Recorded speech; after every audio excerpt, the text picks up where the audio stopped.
Okay, guys, so today I'm interviewing my own twin brother who is a naturopath. And so he has a diploma in naturopathy. And as soon as it's available, I'm sure he's going to go and do further study on naturopathy. Is that right, Sean? Yeah, bachelor degrees pretty much mandatory now. So I was quite lucky to get in on the advanced diploma. I was one of the last students to do it back several years ago Okay. now. Okay. So, because I am your twin brother, there's, a lot of things I know. But I do remember in high school that you went and did, what's that thing that we did, Sean? What's that thing? Work experience? Yes. So we did work experience at the College of Natural Therapies there in Sydney. Is that right? Yeah, the Naturecare College in St. Leonard's in Sydney, So yes. just tell us a little bit about what you were exposed to when you went there and did your work experience. Yep. So we went there. It was grade 11. I did it in both grade 10 and grade 11. I went to the Naturecare College, and you get 2 weeks of exposure to everything. So I did everything from massage to herbal medicine, homeopathy, Ayurvedic dieting. We did. That's what I can remember. I remember doing flower essences and things like that. So that's a form of homeopathy. It's Okay. vibrational medicine. But yeah, it's Okay, cool. So you did that's what I lots and remember. lots of things. Mm. Yeah, I think that's pretty cool. And then you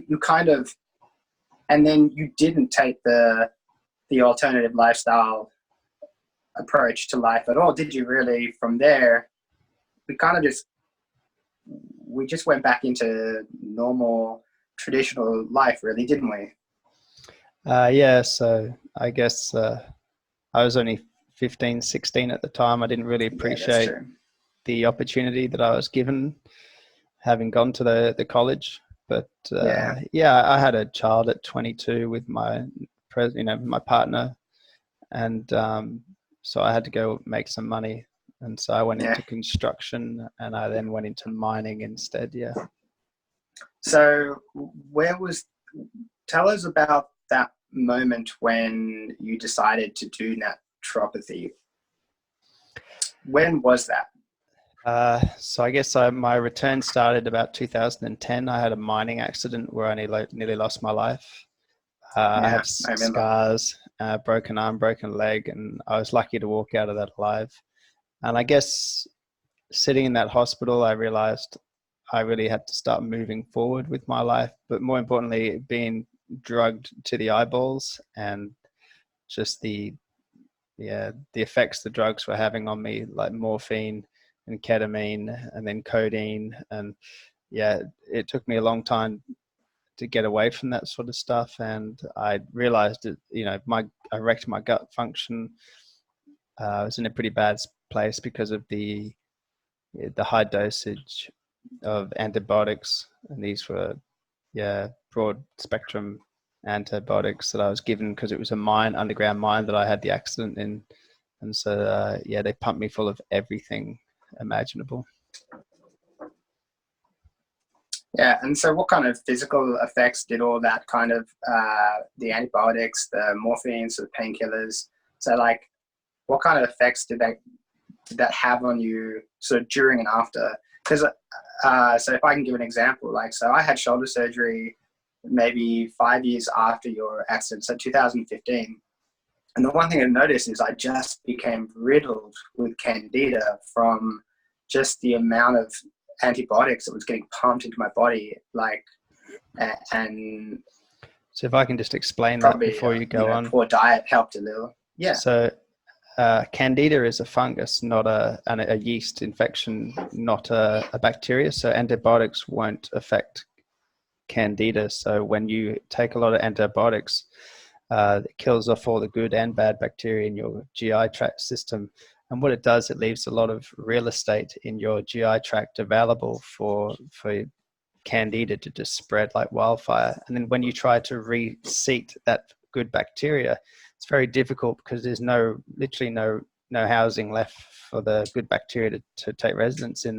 They can't get a good foothold in your GI tract, and so it can take a long time, a lot of probiotics and a lot of gut work to get that microbiome back.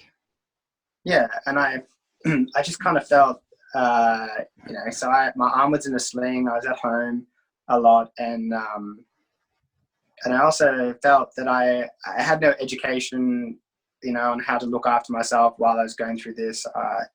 I probably was having too many coffees with sugar in it during the day, so that was probably not helping, my candida problem. And but by the end of it, I just felt so ill, and it took me, I think it took like a year and a half to be able to get back to normal after, I think I was on antibiotics for 6 weeks after, painkillers as well. And it took me like a year and a half. Symptom? What Just was your main symptoms? like red rash, like all over my groin, my tongue, jock rot. under my arms as well. Okay. Yeah. I was not in good shape. That's a very common symptom. And that was my awakening. That's when I was like, wait, this can't be the only way to, and again, like, I'm not saying that I shouldn't have gone and had my shoulder surgery. It's more of the aftercare is where I felt there has to be a different way to be able to get myself back on track rather than just piling pills and pills and pills into my body that was just destroying like the balance of my body. So for you, your awakening, your natural awakening was your accident and thereafter. Because I know for a long time, you were on morphine and stuff like that, and you were pretty messed up, lying in a hammock for a year. They put me on ketamine to get me out of the mine. They kept me on morphine to fly me from Mount Isa to Brisbane, which is about a 2,500 kilometer flight. And then I spent about 7 days on a lot of morphine while they tried to get the infection and swelling out of my leg and my arm so they could do surgery. Afterwards, I was on a lot of painkillers for a long time until eventually I gave it all away and decided to just let it all happen naturally. I dealt with the pain. The pain was good because the pain, it limited me to what I could do naturally. So I wasn't taking away the pain and then pushing myself past my physical limits at the time. My pain kept me within my limits and I healed a lot quicker. Yeah. Okay. Next question. So, I think it was within 18 months or 2 years that you started your naturopathy study. Is that right? I think, So, 2014, I think it was. Yeah. Okay. So what kind of lifestyle changes did you make? Like, so the minute you started studying and starting to gain knowledge on natural therapies, what kind of changes did you make in your lifestyle once you had the knowledge? So probably in the first 12 months of study, we did a lot of nutritional medicine. Probably the first thing I discovered through reading a lot of studies, clinical trials and things like that was the meat issue, which is now a very big thing. We've all seen the game changers and things like that. And it was a real eye opener. So for me, this was back several years ago now. And I began to discover some of the clinical evidence that was showing us that we really shouldn't be eating meat. More importantly, it took it down to a biochemical level, so I could understand on a biochemical level what was actually happening in the gut. And this whole concept of disease starts in the gut. This is where it all comes from. It comes from the chemistry that comes out of the meat as it's being digested, and it's this harmful chemistry like ammonia and uric acid, and there's others as well, and how it destroys the gut wall and how it eventually makes its way into the actual abdominal cavity through the gut wall. That was probably the first thing was the diet, change the diet. Second thing I did was I began to manufacture my own herbal medicine. And I took it. I manufactured the herbal medicine for the simple reason of giving it to myself and my family, and seeing the improvement in all of us when we did that was Yeah, I got to the myself point. have done it too, Yeah, and yeah, it works. it And does. I'm a It really skeptic. works. I'm a You huge are. You skeptic as are a well. contrarian. You will always take the Yeah, opposite road to me. But in this one thing, yeah. it's just there's. No, I can't. Yeah. So It I've is. seen the proof. Yeah. Yeah. My take my wife, for example. She's always had low blood pressure, adult acne, and all that. As soon as we got her onto the herbal medicine, it all just cleared up. So the acne cleared up. Um, with my children, I always have them on immune boosting herbs and your nootropic herbs, which is your brain herbs and your memory, information retention. And I feed them these things all the time. And, especially my little daughter, she does amazing. Yeah. They never get sick. It's great. And so there's always that, once you start learning about the, natural remedies, there's always that case against, modern living. But what's the one thing with modern living, what do you think is the biggest problem that we have with food right now? I think people have a very unhealthy relationship with food, and I mean that in two ways. First of all, we have an obsession with food. I see people who actually start to stress. They go into their fight and flight mechanism. If they haven't eaten in like 3 or 4 hours, they're stressing about eating. The other one is food choices. I see people, especially youngsters, drinking, or I shouldn't, when I say youngsters, I mean people in their 20s who should know better but don't, and they're eating takeout food, service station foods out of the hot box, and consider a pie and a sausage roll their breakfast, and with a can of Coke and a Mars bar, that's breakfast. Yeah. And it's terrible. Yeah. Energy drinks are another one. Energy drinks, uh, a lot of young folk, they get migraines, headaches, and all this, and they don't realize that a lot of the time it's from the energy drinks, especially the aspartame, which is the artificial Yeah. sweetener. The other one as well is just the sugar.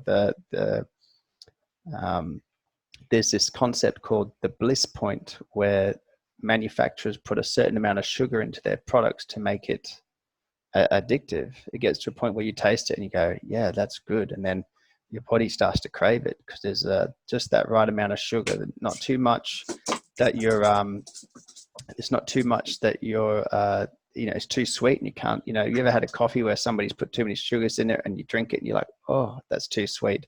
You have that No, problem. And but then it's the opposite. You're not still yeah. See, drinking yeah, sugar. oh man, I still put sugar in my coffee. I'm working on it, man. You need to get rid But of the yeah, sugar. yeah, no, I But know. that's what they do. I'm actually now, yeah. Sorry, carry on. But they put sugar in everything, and it creates an addiction to that food. So that's another issue that we have. But yeah, people have an unhealthy obsession with food. It's one of the things I talk about the most in my consultations is, well, what am I going to eat? It's like, fruit and vegetables. And they're like, that's it? It's like, yes, that's it.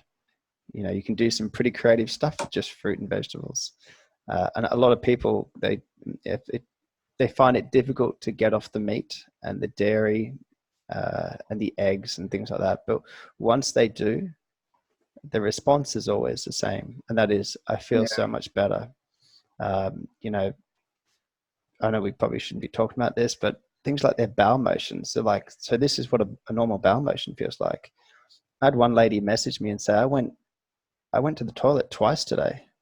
I'm like, you should be going twice every day. She's like, I've never gone twice a day for as long as I can remember, maybe every second day, every third day. And there's nothing healthy about that. wow. No. Yeah, it's not healthy. Mm. All right, so let's talk about like so just before we started the interview here, like I read you one of my questions and you said that I got it wrong, but I want to say it anyways. That okay, how does iridology diagnose sickness? So Okay, first of all, iridology doesn't diagnose anything. As naturopaths, we don't diagnose. The truth is, my belief is that there is no real disease. What we're experiencing is the body sending out alarm signals, and that's all we've done is we've grouped those alarm signals together and we've given them names. That's effectively what a disease is. Diagnosis. Yeah, and that is and we call them, diagnosis. okay, yeah. But what iridology does do is it allows you to see where the inflammation is in the body.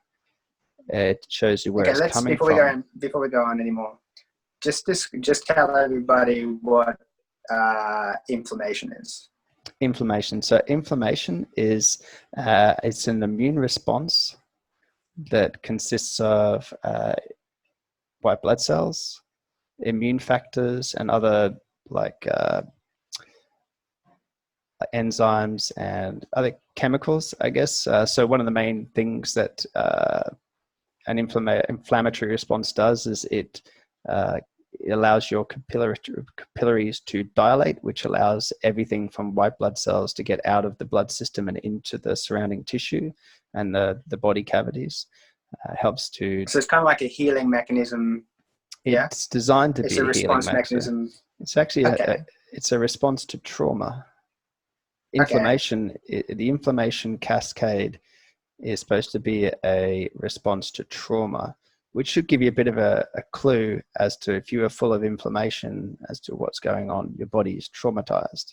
The question is what's causing the trauma? Because if you haven't been hit and you haven't been in an accident and you haven't injured yourself, then why is your body full of inflammation? That should be a question you should be asking yourself. So you could be toxic, as I... Yeah, an inflammation isn't always from an injury or something like that. It's often from a toxin or something, a buildup of something in the body that shouldn't be there. That's probably the easiest way to answer that question. The usually it's from acids. So metabolic acids, buildup of metabolic acids, buildup of dietary acids. From sugary products. So metabolic acid comes from cells. It's a natural byproduct of cell life. Okay. Dietary acid is a byproduct of our digestion. So meat is one of those things. But I just want to say you do need some acids in your diet. Your body needs to produce salts. And so acids are important. But when you get an overload of acid, it's often referred to as systemic inflammation or systemic acidosis. And so this is when you're pretty much acidic from head to toe, and you've usually got multiple symptoms that point to acidosis. And acidosis occurs from two main things. First of all, the kidneys. Your kidneys are what are responsible for removing acids from the body. Your liver is there to break down acids into free hydrogens, and your lymphatic system is the transport system for these acids. So your blood is always at the same pH. Your blood only goes from 7.45 to 7.35. So 7.45 is oxygenated blood and 7.35 is deoxygenated venous blood. And that's pretty much as far as your blood moves. So your blood's never acidic. It's the other fluid in your body called the lymphatic system. That's the one that becomes acidic. It's the one that surrounds all of your organs. It touches every tissue in your body. And as it becomes more acidic, swelling can occur. Yeah. And so you get swelling, you get edema, and it all starts with coagulation, lymphatic coagulation or congestion. It just, the lymphatic system slows to a halt. And because it's just too much toxins? Yeah. Because anything that is acidic, it will coagulate, will agglomerate. Agglomerate means to create masses and chunks, and it blocks the lymphatic vessels and stops your body from being able to naturally siphon away all that lymph. Now, lymph fluid is very interesting because it's the plasma part of your blood. So when your blood gets down to the capillary beds, it pushes, that's what your blood pressure does. It pushes the plasma part of your blood out into the surrounding, into your body cavity, into your, let's call it your abdominal cavity. And it pushes the plasma. As soon as the plasma leaves the capillary, it changes its name from plasma to lymph. See, the lymphatic system is also the place where your fats, your dietary fats, are all absorbed. They're not absorbed into the blood, they're absorbed into the lymph system. So the lymph system has this oily sort of texture to it, whereas plasma is more like watery. And that's the difference, that's the main difference. And so with it being that lipid, oily texture, any sort of acid will coagulate it really easily. And so, and it doesn't have a pump like the blood system does. It doesn't have the heart to pump. It relies entirely on muscle movement. That's why they say walk for 30 minutes a day. That's the reason behind, walk for 30 minutes a day. Yeah. Okay. Get that lymphatic system pumping, not the heart, the lymph. All right. So let's go back to,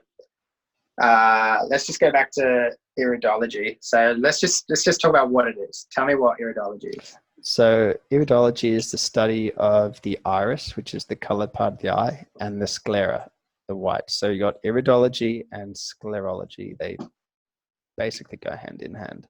Now with iridology, what you're primarily looking at is genetics. Genetics are really interesting because you can have somebody with a weak, say like thyroid. There might be a sign in the thyroid zone of the eye, and it might. And how does that look? What does it look like when you're looking at it? It looks like a teardrop or a flower petal. So like what color is it? It can range from, depends if the person has a blue eye or a brown eye. Is it like a smudge? Is it like no, it's usually like quite a mark defined. or a smudge? Okay. It's usually quite defined.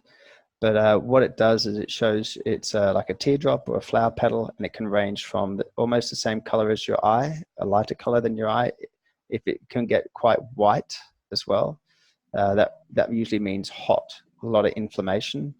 It's usually quite an active sign, which usually means that wherever this particular sign is usually something going on in that area of the body. So let's say thyroid again, you usually indicate like a hyperthyroid condition, so an overactive thyroid. If it's really dark and going into almost black, which means that it's called a lacuna, the little flower petal is gone deep into the iris. That usually is that the one that goes around the eye? Is it around the eye, or is it just like a little thing inside the eye? It's the colored part around the eye. Okay, yeah. So it's like the colored part behind the eye. This one might be this one here might be a better example. Yeah. That's what a lacuna looks like. See them? Okay. Yeah, there's different types. There's like this here is a very inflamed human being. What else have we got here? Yeah, there's a couple of examples there. So this is the different colored eyes that you can get. But mainly lacunas, where is it? That one there. This shows you all the different, see if I can get it in there, come on. These show all this different sort of ways an eye can look. So the one at 12 o'clock, that's a lacuna. That's a genetic weakness. If you had that, is it the blackness in there, or I don't know, I can't. That blackness there. Okay, yeah, I got it. Okay, I got it. And that represents a genetic weakness, and quite a significant one. You'd expect a hypothyroid condition in that. So usually white, hot, and if that black lacuna had a white line around it, like a border around it, that would indicate that a very active, very, very active hypothyroid. But that one's not so active, that one there. No, but the genetic weakness is there. And so this is where epigenetics come in. So let's not go there. That sounds way too complicated. So epigenetics is just genetics, turning genetics on and off using diet, lifestyle, and those sort of things. That's what epigenetics is. It describes how somebody who comes from a family of obese people can be slim. Diet. Okay, so let's talk about so when people come to see you, what kind of, it sounds really technical, but it's like, what kind of diagnostic systems do you use? Like what things are you looking at? Are you sort of like examining on their bodies? Like what kind of things are you listening for when they're talking to you? So since naturopathy is a holistic thing, we do a lot of different things. So iridology is quite a small part of what I use. I use iridology mainly for confirmation if I'm unsure about something. But most of the time, most people can come in, sit down and start talking to you. And we call this symptomology. You're simply using people's symptoms. People come in and they're talking about, I'm tired all the time. I wake up after 9-10 hours of sleep and I'm still tired. Especially if it's a lady sitting in front of you, I immediately slap on a blood pressure monitor and I check the blood pressure, because this is something like chronic fatigue.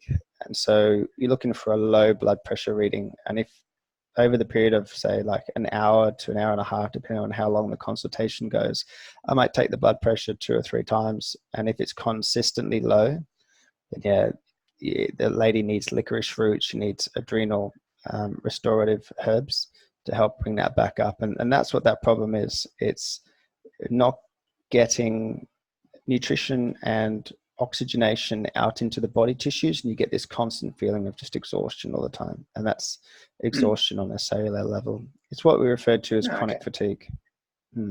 So what are the three most common problems that people are coming to you with? Like hypothyroidism, chronic fatigue, is that thing? Yeah, your thyroid. It's where thyroid. Okay. So hypothyroidism or Hashimoto's, it's where your thyroid is not producing enough thyroxine. And this can occur 2 ways. It usually has something to do with stress, stressful jobs and things like that. Usually it's a combination of cortisol, adrenal fatigue, and stress, poor diet, and eventually the thyroid. That's usually when I use iridology. I check to see if there's a genetic weakness in the thyroid area. And if there is, you can guarantee it's a lifestyle thing. But there is another, I've sort of come to the conclusion recently that there's also another way that these ladies are ending up with hypothyroidism. And that is because they end up depressed or something like that. And their doctors mistakenly put them on thyroxine. And then they artificially give themselves hypothyroidism, and then they spend like 6-7 years on thyroxine and they can't get off it, and they don't realize that the doctor's good intention, it was actually depression. Or some doctors just give thyroxine for depression because they think it's a symptom of hypothyroidism or Hashimoto's. Hypothyroidism, not Hashimoto's, but it's interesting. And then years later they usually come and see me because they want a natural alternative to thyroxine. And you have off the top of my head, I can tell you 3 herbs that will help to reestablish that thyroid, help wake it up, and that's coleus, you have bladderwrack, and you have bacopa. 3 herbs that will wake it up. Give me 2 more. So hypothyroidism was 1. Chronic misdiagnosed. Chronic fatigue, and that's just exhaustion. Is it like diagnosed? Is it diagnosed chronic fatigue, or is it like they turn up and they're just a mess? They're so tired. Because I know like there's different degrees of chronic. Because there's people fatigue who just spend all time in bed. Chronic fatigue isn't really a diagnosis. I haven't met many people who've been diagnosed chronic fatigue. But usually you have to be in dire straits before a doctor will say, yes, you're chronic fatigue. Very often they'll talk about it's undiagnosed. They don't really diagnose them very often. What else do I get? Female infertility. Which really isn't a diagnosis. What else do I get? No. Hypothyroidism is the big one. I've had a few livers.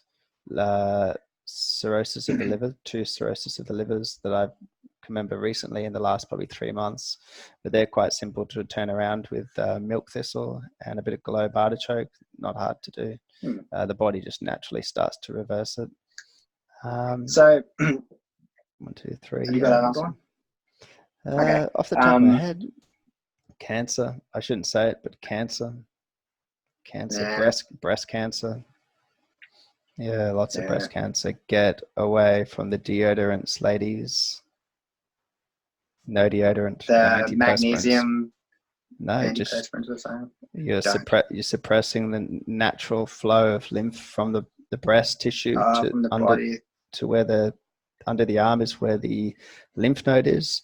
You're Yeah. spraying anti-sweat onto the armpit, and the way that all the toxins come out of the breast is through the armpit right here. That's all the lymph vessels, which is the only way the lymph comes out of the breast. It comes out this way, and it goes straight into all the lymph nodes here. You've got several lymph nodes under the arm here, and this is where it all gets to. And the quickest way, and the body always takes the quickest way out, and the quickest way for the body to eliminate the It's through your toxins, armpit. sweating out the armpit. Yeah. So this is a good one, Shawnee. This is a great one. So what do you recommend for deodorant? So you should let, I know, okay, not deodorant. Let's not say deodorant. What do you recommend? Yeah, because that is the correct word. What do you recommend so that we don't stink? I guess like when we stop eating meat though, we don't smell so much. That's right. I know this. I've done this. So guys, if you're watching this, if you stink, like stop eating meat. Like I tried this. I did an experiment and it works. And the one that makes me smell the most is pork. I stink after I eat pork. So if you want to stop smelling, stop eating meat. Pork, My pork advice is using a salt stick. A salt stick, there you go. And essential oils. Essential oils. Okay. So pick so there you go, guys. You heard it here. Like, just mask the smell. Don't try and stop it. Yeah, don't try and stop yourself from sweating. That's a very natural elimination channel. You've got all the main forms of elimination that the body uses, and that's urination, defecation, respiration, or expectoration, which is to cough or breathe out, and then perspiration. They're the 4 forms of elimination, and you can't suppress any of them. As soon as you suppress one, you get sick. Like you'd never stop yourself from urinating, and you'd never stop yourself from defecating. So don't stop yourself from sweating, because you certainly wouldn't stop yourself from respirating, because you'd be dead pretty quick. So just don't. They should put you on an ad. That's a good ad, right? Yeah. All right. So now that we, because kind of on the modern, we kind of jumped there into modern living, talking about deodorants and stuff. So let's just go through like some stuff that really concerns you about modern life, like modern living. As a naturopath, like what are the things that we're doing right now it's almost 2020 that you just think is so just dangerous? First thing that I think we need to do is remove chemicals from the household, because that affects everyone. Just be aware of what you're cleaning with, what you're washing with, and that sort of thing. Be aware of especially odors in the house, like bleach and things like that. It's not good. The other thing that I would be aware of is perfumes, wearing perfumes, some makeups. I don't know if you've ever noticed, women have got the worst skin, and yet men who never wear makeup, never put moisturizing cream on, never have got the best skin. To take it, if you can go without it, give your face a break, give your body a break from the makeup. Have a month away from the makeup. It might sound terrifying, but just give it a go. Get away from the makeup, go natural for a month and just see what it does for your skin. I guarantee you will break out. Don't think your skin's just going to come clean. It's going to break out, because all of a sudden your body's natural elimination through the skin has been suppressed by everything that you're using, your face washes. You're just suppressing, and it's going to break out really badly. You've just got to let it break out. Got to let the body do it. My advice is, if you're going to do something like that, find somebody who can provide you with kidney herbs and lymphatic herbs that will help to get everything moving. Because if you do stop using face washes, all this suppression sort of systems of skin conditions, if you're using a lot of suppressive things like steroid creams, etc., like that, all of a sudden it'll all break out, because what that tells me as a naturopath is that your lymphatic system is not draining into the kidneys properly. You've got blockages, you've got coagulations, and you need to take certain herbs that will break all that up.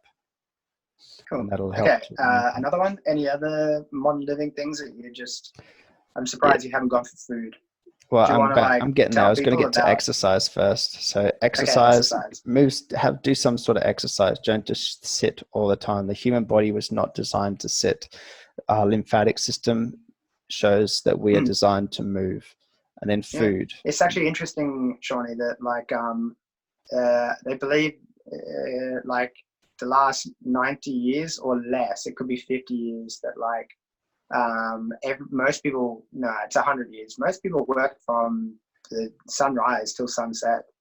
Yeah. On an endeavor to survive. So farming and blacksmithing, and it's only in the last 100 years that we've become this 9 to 5, and then leisure. Like before that, there was no leisure. My only caveat to that statement is with exercise is don't go extreme exercising, because that actually takes you the other way, which means you end up damaging your body and creating so much trauma.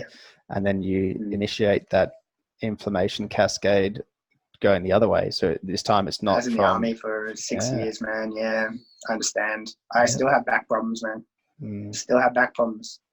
Yeah. Well, your back problems could be kidney problems. Lower back?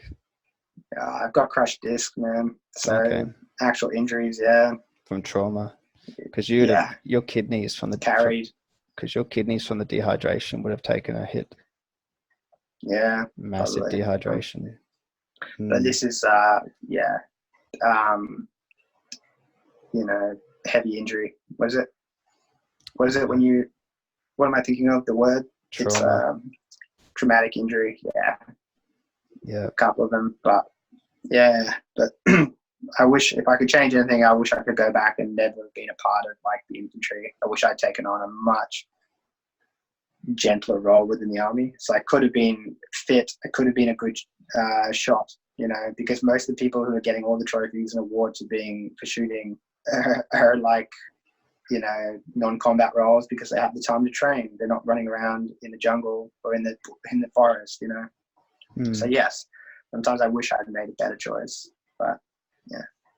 But sorry, so you went from exercise, so don't take exercise to the other to an extreme level, because we live in a sedentary society.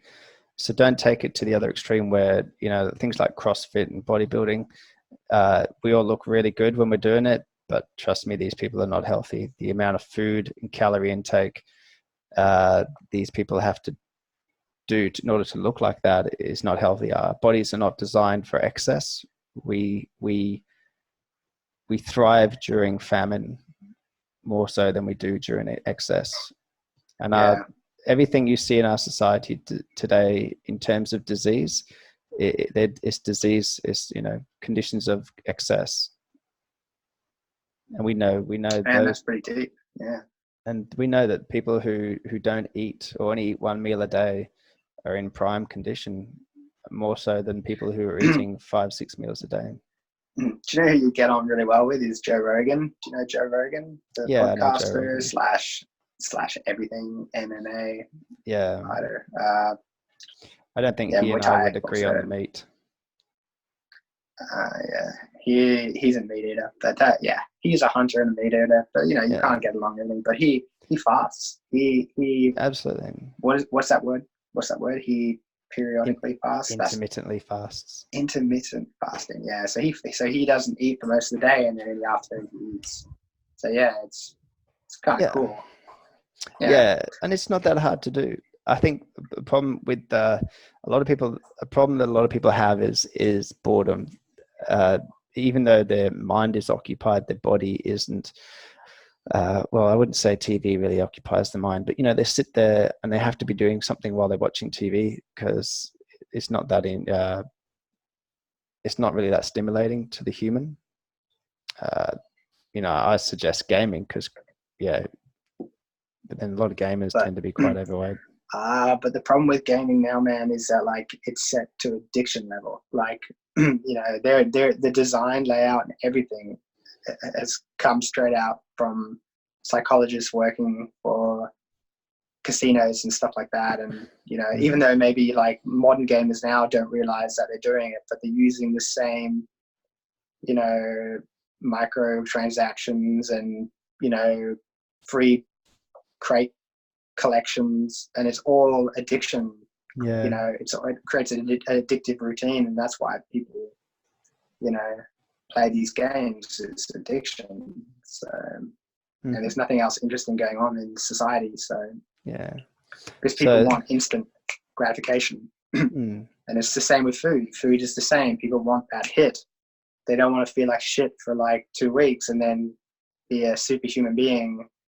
You know, they want to be able to eat McDonald's and they want to eat junk. And I don't say they, I shouldn't say they, I should say we, because I'm on this side and you're on that side. So, you know, so yeah, we're opposing here. Like, you know, I had a kebab like 2 days ago. So yeah, so I shouldn't be trying to stand on your side of the fence here. So sorry. But yeah, you'll get there. I do actually have a question. I have a question. So because I'm totally out of touch in what's happening in Australia. So I live in Europe. In case someone is watching this, and so I live in Denmark, Europe, and in Europe, smoking is cheap, and everybody does it. So I want to know how that's going in Australia. So I know Australia bumped up the prices to smoking to the point where like you'd have to be on like over $100,000 a year to be able to afford to smoke a pack a day. Yeah, a lot of people are on the poverty line because they smoke. Because they still do it. It's crazy. Yeah, look, with everything we know about smoking, I think smoking tells you a lot about a person. If I have a client come in and they sit down and you can smell. Yeah, and they haven't mentioned it, like I say it to them, you're a smoker. They're like, yeah, all right. You know, I get ladies come in who can't have, who, you know, infertile, trying to have children.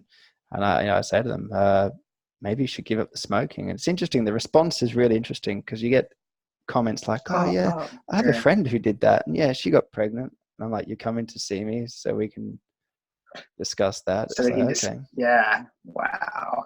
So I'm like, I always remember I worked in a pharmacy when I was younger, and there was a lady she was a smoker, chronic smoker.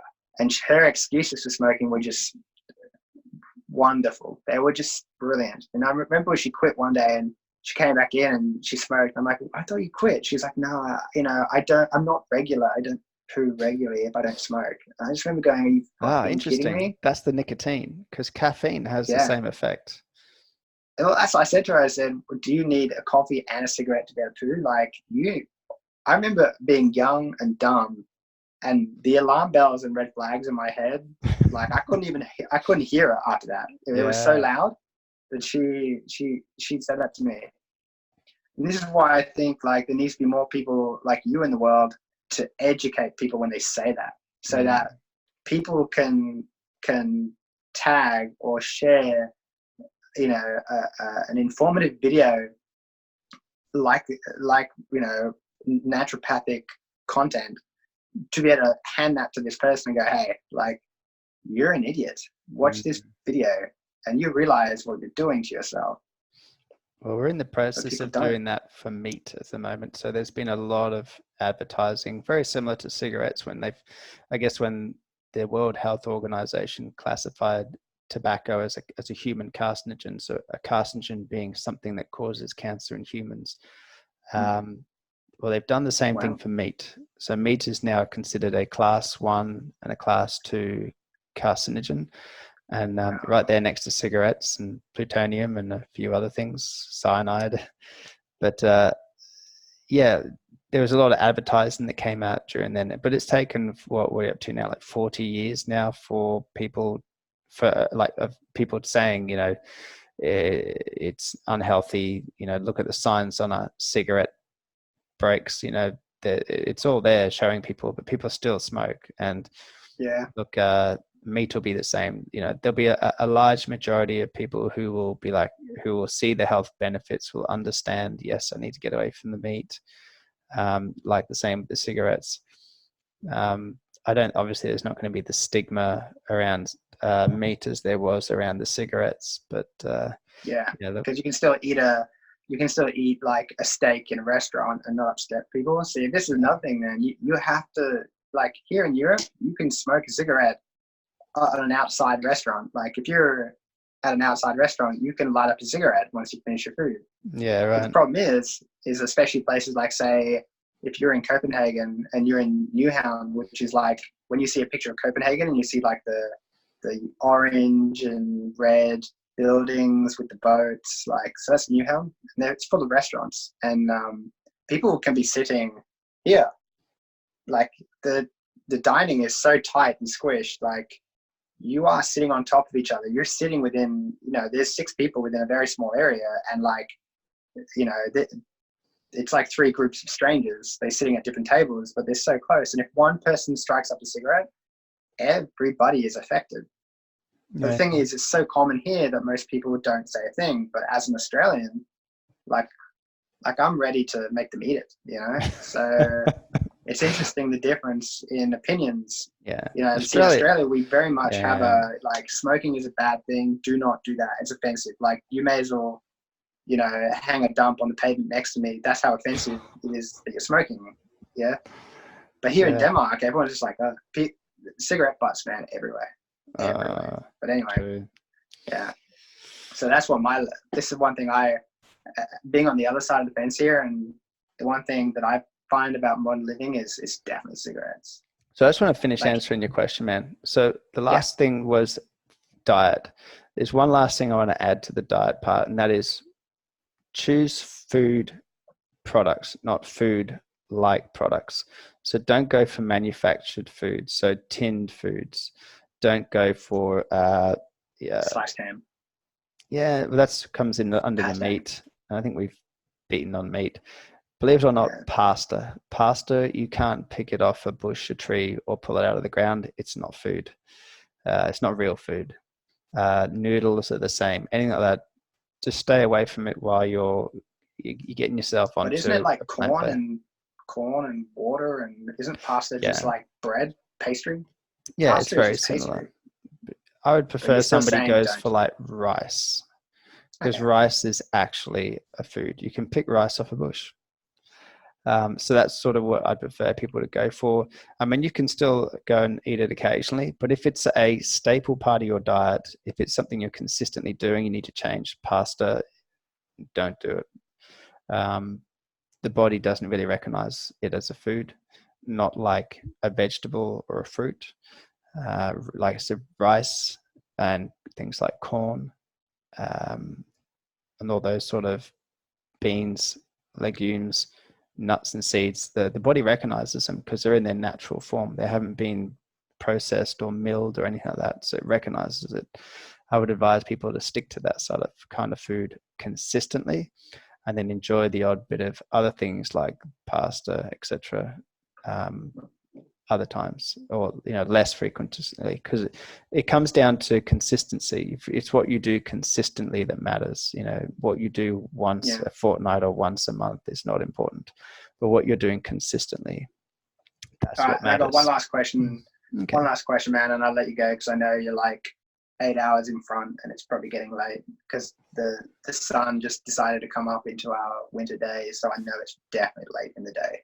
So it's around 10:30 now. So all right, so the last one is, what are some reactions on naturopathy that people have, negative ones, I guess? And I just want you to sort of point out how they're wrong, or maybe their attitude is like, maybe they don't have enough information. So what are some of the things that people say to you and you just go, like, you're trying to place naturopathy with like surgical procedures.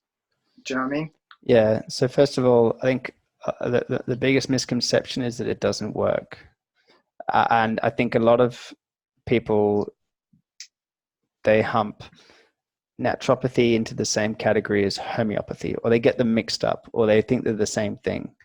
Yeah. Homeopathy, Do you want there's to quickly say the difference? Say yeah. So what's the difference? homeopathy is vibrational medicine. So what they do is they take a substance and they dilute it down to like virtually till there's nothing left of the actual thing. So let's take a herb like St. Mary's thistle. They'll dilute St. Mary's thistle tincture right down to virtually, it's so dilute that the actual herb is no longer there, just the essence. That's homeopathy. Naturopathy is where you're actually using the herb. So you soak the herb in alcohol. The alcohol is the only thing, it's not the only thing, but it's the best thing for bringing the herb medicine out of the plant. It draws it out. So you need high quality. In the same way that tea and hot water, I guess. Yeah, exactly like that. So the alcohol, depending on the herb. No, it depends what sort of process. Some processes, it can be 12 to 24 hours with percolation. Maceration can take a few weeks. So homeopathy is like taking the essence of the plant and then trying to and using it. Use that for preventative medicine compared to like actually using the real raw plant, and their plant in alcohol. Yeah, and their principle is very different to naturopathy. So homeopathy is like cures like, whereas naturopathy we don't really have a principle like that. Medicine. Yeah, it's preventative. Yeah. We work with the body's natural ability to heal. Every herb in the pharmacopoeia has a specific body system that it's designed for, and it has certain actions that it does. So take the wonder herb echinacea. Everyone's heard of echinacea. Echinacea is known for being an immune herb, but what it also is, it's a lymphatic mover.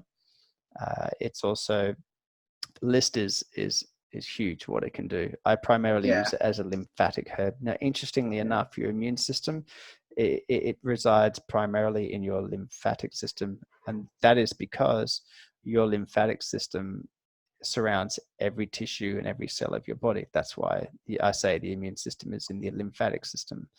Okay, let's get back to so that's the difference between naturopathy and homeopathy, and people get that mixed up. That's the one, a big one. It doesn't work. That's another one. Yeah. Okay. And well, the amount of clinical evidence that has gone into herbal medicine, and now we don't even need to justify that question anymore. People say, somebody makes that statement, I just kind of laugh to myself. And if they want a response, I say, go check Google Scholar, go look into the National Institute of Health, go look at their library, go look at PubMed, anything like that. You'll find lots and lots on herbal medicine, textbooks and textbooks on the stuff, all verified, proper teaching textbooks, which are all verified as well by medical doctors and things like that, which I don't know why they need to be verifying that. You'll find now that there's an entire wing of the medical industry called functional medicine, which is beginning to use the same stuff. There's a lot of medical doctors getting dual degrees in naturopathy so that they can use herbal medicine like therapeutic grade, because a lot of the therapeutic grade manufacturers in the world will not sell to anybody but a qualified naturopath. So the stuff you get down the pharmacy, down the chemist that you're picking off the wall, it's not therapeutic grade. It's not available. What other reactions do people have? Negative ones. Most people are just pig-headed and are just so entrenched in the medical system that they don't want to know. They don't even want to know. So, that's what I was going to say to you as well, is that most people, like, they don't even understand medical, modern medicine, never mind, now the interesting thing about naturopathy and stuff like that. The interesting thing about modern medicine is a lot of the medicines that we get, they're actually derived from plants. And what they've done is they've taken the active ingredient in the plant medicine, they've isolated it, made a synthetic version, patent it, and then sell it to the public. So they just copy nature. The problem is that when you isolate plant medicine into a single chemical like paracetamol, this is just an example, or Yeah. codeine. There you go. Let's say codeine or morphine. Morphine comes from poppy seeds. We have Californian poppy tincture. It does the exact same thing. It will make you fail a drug test too. But it's morphine. That's where morphine comes from. It comes from Californian poppy seed, and there are plenty of other examples as well. Now, a lot of side effects to morphine, and not just addiction, but a lot of side effects to morphine. Yeah, like you can't pee. That's my one. Yeah, you can't. Yeah, none of that comes with poppy seed, and it's the same with other things as well.